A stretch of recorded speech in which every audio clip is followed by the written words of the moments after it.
दोस्तों अगले एक साल में आप आने वाले 100 साल के राजा बन सकते हो, क्योंकि आज मैं आपको 2024 के लिए जो चैलेंज देने वाली हूँ उसे पूरा करने की हिम्मत आपके अंदर होगी तो आप अगले 365 दिनों में सबको पीछे छोड़ दोगे।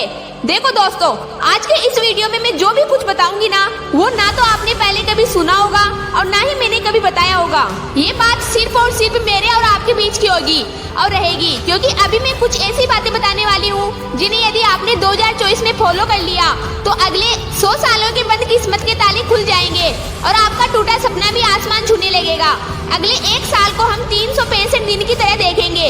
एक साल बोलने में तो बहुत छोटा लगता है, बट असल में यदि इसका उच्चारण 365 दिन के रूप में किया जाए तब समझ आता है कि हमारे पास एक नहीं बल्कि 365 नए मौके होंगे। तो सबसे पहली बात तो यही है कि तुम्हारे पास एक नहीं 365 नए मौके हैं, वो मौके जो तुम्हें बदलने के लिए काफी है। याद रखना, अगले 365 दिन का फिलहाल एक टारगेट तो रखना ही है जो हर दिन का होना चाहिए। तुम्हें किसी से कोई मतलब नहीं रखना है। इस मतलबी दुनिया में जो भी किसी के पीछे बेवजह भागा है वही आखिर में रोया है। एक अंधा भी जिस दिन दुनिया को देखने के काबिल हो जाता है ना, सबसे पहले वह अपनी उसी छड़ी को फेंकता है जिसने हमेशा उसका साथ दिया है। यह दुनिया इसी तरह की है दोस्त, जिस पल में मतलब छूट जाएगा हर इंसान का तुमसे लगाव टूट जाएगा। इसलिए अगले 365 दिन कम से कम एक साल के लिए सेल्फिश होना सीख जाओ। कोई पार्टी करने बुलाए मत जाओ, क्योंकि आज मुक्का खिलाकर कल उसी को जताना और सुनाना आदत है इस दुनिया की। कोई अगर घूमने फिरने के लिए बुलाए तुम मुंह पर मना कर दो। काम हजार है तुम्हारे पास, अपना नुकसान करके किसी और के मजे में शामिल होना बेशर्मी और बर्बादी की निशानी है। सेकंड पॉइंट में मैं बताना चाहूंगी कि एक टारगेट रखना है कि हर सुबह एक बेहतर शुरुआत होनी चाहिए। हर दिन की जो सुबह होगी वो शानदार होनी चाहिए। आपके इन 365 दिनों के चैलेंज में हर सुबह बवाल होनी चाहिए। शुरू के कुछ दिन में तुम अपने हर दिन का यही गोल रखोगे। जैसे कि मान लो हम कल से इस चैलेंज को शुरू करते हैं तो कल से अगले 10-15 दिन हमारा टारगेट होगा कि हमें फ्रेश और स्ट्रॉन्ग मॉर्निंग को एक्सपीरियंस करना है।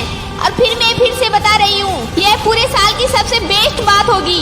नंबर 3, खुद को हर दिन बस केवल 1% इम्प्रूव करना है।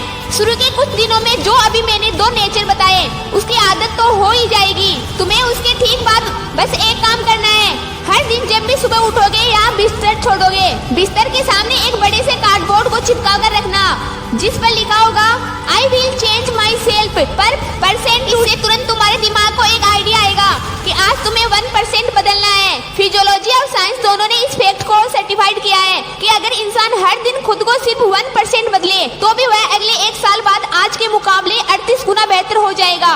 1% से हमारा मतलब है कि मान लो अगर आपको 8 बजे सोकर उठने की आदत है तो अगले दिन सुबह आज से सिर्फ 2 मिनट जल्दी उठने की कोशिश करो और कुछ दिनों बाद आप देखोगे कि आप पहले से बहुत जल्दी उठना शुरू कर दिए हो। पानी अधिक से अधिक पिए दोस्तों। अगर आप पानी कम पीते हो तो जितना पीते हो ना अगले दिन उससे सिर्फ 50 मिलीलीटर ज्यादा पानी पियो। और अगर आप 1 घंटा पढ़ने बैठते हो तो अगले दिन 1 घंटा और 5 मिनट बैठने की कोशिश करो। देखो, आदतें ना तो एकदम से बनती है और ना ही एकदम से छूटती है, और यही इसकी खासियत है कि इंसान आसानी से बिगड़ता भी नहीं है और सुधरता भी नहीं है, लेकिन बिगड़ने के बाद सुधरना मुश्किल हो जाता है। ऐसे में अगले 365 दिन के लिए टारगेट सेट कर लो कि एटलीस्ट आपको 1% डेली बदलना है और फिर देखना बेहतर से बेहतरीन हो जाओगे। पॉइंट नंबर 4, हर हफ्ते के लिए कोई मिशन प्लान करो। बिना मिशन के जिंदगी बोरिंग हो जाती है, लेकिन वही अगर कोई मिशन हो तो हर दिन जीने की एक्साइटमेंट लगी रहती है। अब तक मूवीज में मिशन को देखकर बहुत थ्रिल मिलता होगा और उसी तरह का थ्रिल अब तुम रियल लाइफ में देखोगे, लेकिन किसी मूवी के फंक्शनल कैरेक्टर से नहीं बल्कि रियल लाइफ के हीरो से, और वो तुम खुद होंगे। 365 दिन में टोटल 52 हफ्ते होते हैं। तो दोस्तों, मिशन कुछ इस तरह से हो सकते हैं जैसे अगले एक हफ्ते के लिए मुझको फिजिक्स का ये कंसेप्ट 100% क्लियर करना ही है। अगले एक हफ्ते के लिए मुझको एटलीस्ट आपका आधा किलो वजन कम करना। अगले एक हफ्ते के लिए मुझे बाहर का कुछ भी खाना खाते हुए यानी कि हेल्थी खाना है। अगला एक हफ्ता मेरा अपना एक हफ्ता होगा जिससे मैं अपने पूरे 1 महीने के लिए टाइम टेबल बनाऊंगा, जिस वजह से इस पूरे एक हफ्ते में ना तो मुझे कहीं बाहर टाइम पास करने जाना है और ना ही किसी को अपने पर्सनल स्पेस में घुसने देना है। कुछ इस तरह से और भी शानदार मिशन साथ तैयार कर लोगे जब ओपन और पेपर के साथ यानी पेन और पेपर के साथ उस मिशन को लिखने बैठोगे। लेकिन उस पेपर के कॉर्नर में लिख देना कि अगर ये मिशन फेल हुआ तो इसकी पनिशमेंट भी तुम्हें ही झेलनी होगी। इसमें तुम कुछ भी लिख सकते हो जिसे फोन या लैपटॉप अगले एक हफ्ते के लिए बंद। ऐसा बहुत कम लोग कर पाते हैं, तभी तो बहुत कम लोगों में इस लेवल का सेल्फ कंट्रोल देखा जाता है और इसी वजह से वही लोग अपने अपने फील्ड के मजबूत खिलाड़ी कहलाते हैं। इन चीजों की प्रैक्टिस तुम्हारे अंदर सेल्फ डिसिप्लिन को पैदा करेगी और एक बार यह आ गया ना तुम्हारे अंदर तो बस फिर समझ लेना कि अच्छे दिन शुरू हो गए। पॉइंट नंबर 5, आज का काम आज ही करना है। स्टूडेंट्स को मैं एक बात बोलना चाहती हूँ, यह जो महीने होते हैं ना जनवरी फरवरी, ये पढ़ाई करने के नहीं रिवाइज करने के लिए होते हैं। तुमने पूरे साल क्या किया, सिर्फ काम को टालते रहे। आज जो पढ़ना था वो महीनों तक यूं ही पड़ा रहा। यही फर्क होता है एक एवरेज स्टूडेंट और एक टॉपर में।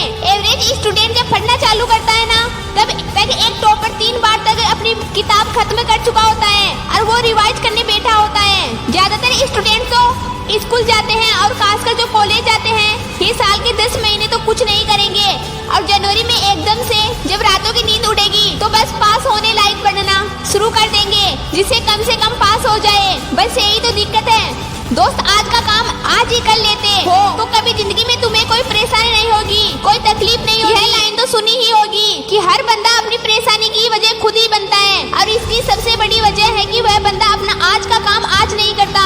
तुम उसे छोटा मानकर स्किप करते हो, लेकिन यह क्यों भूल जाते हो कि कल का भी दिन है और कल भी एक अलग काम होगा।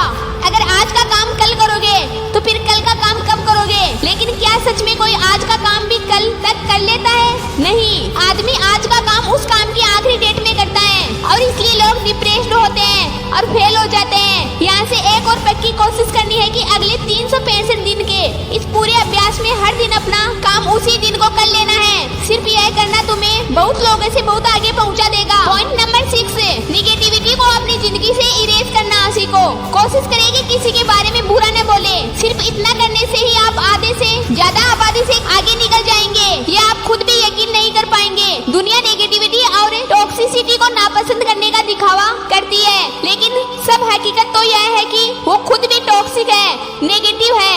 जब तुम हमेशा अपने बारे में गलत सोचोगे कि तुमसे यह नहीं हो पाएगा, हमेशा दूसरों की चुगली करोगे, ऐसे में घंटा तुम जिंदगी में कुछ उखाड़ पाओगे। अगले 1 साल तक हर दिन सुबह उठने से लेकर रात को सोने तक किसी के बारे में भी गलती से भी गलत नहीं बोल रहा है। जो इंसान दूसरों के लिए जहर बनाता है ना, वह खुद ही पहले उस जहर से तबाह हो जाता है। सिंपल सा फंदा समझ लो दोस्त, किसी के बारे में कुछ भी उल्टा सीधा बोलना या नेगेटिव बोलना छोड़ दो, फिर जितने तुम्हारे अच्छे रास्ते होंगे ना वो खुलना शुरू हो जाएंगे। तुम तरक्की पर तरक्की करना शुरू कर दोगे और कभी भी सेट मूड के साथ खुद को नहीं झेलोगे। दोस्तों अगले 1 साल की बात है, हाँ जी बस 1 साल के लिए खुद को भट्टी में झोंक दो। अगले 100 साल का राजा बनने के लिए जबरदस्त कहानी उसी की बनती है जो जबरदस्त संघर्ष को रचता है। तो दोस्तों यदि मेरे इस 365 डेज के चैलेंज से सहमत हो तो अभी चैनल को सब्सक्राइब करके कमेंट में यस या आई कैन डू इट का मैसेज करें। बाकी फिर मिलते हैं ऐसे ही एक बवाल वीडियो के साथ। जय हिंद।